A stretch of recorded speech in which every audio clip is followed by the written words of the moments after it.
Sobrang lupit naman nun. Paalam mo naman sa amin yan. Then nakakatawa no, hindi yan yung first time na narinig ko yung ganyan. Kasi meron talagang iba na nagsasabi na totoo daw yan. May mga strategy na galing sa Dubai na ito lang yung mga nakakaalam. Okay naman yan, good for them. Kaya lang ang problem is meron nga ba talaga? Or nang-hype lang sila? Or baka nagkataon na sunod-sunod lang panalo nila for the past months or weeks or kahit na years.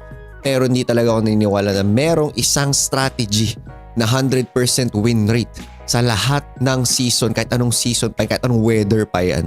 Hindi talaga ako naniniwala doon. Bakit? Kasi meron talagang time na naniwala talaga ako na merong ganyan. Ang naging problem doon is ang daming effort na nasayang, ang daming perang nasayang sa kakahanap ng strategy na yun na hindi ko naman nahanap. Nirealize ko, nung time na hinahanap ko yun, grabe yung greed ko, grabe yung pagiging impatient ko, grabe yung naging mindset ko, talagang sobrang sabog talaga, sobrang hindi talaga siya nakatulong. By the time na inaccept ko na wala talagang ganun strategy, doon ako unti-unti nag-progress, doon ako unti-unti nag-improve, and doon talaga ako unti-unti na reality check na hindi talaga pwedeng panalo lagi. And hindi mo kailangan laging maging tama para kumita ka ng maganda sa forex trading. Pero, anime, kung talagang tama yan, please, parang ako mo na, i-share mo sa amin lahat yan.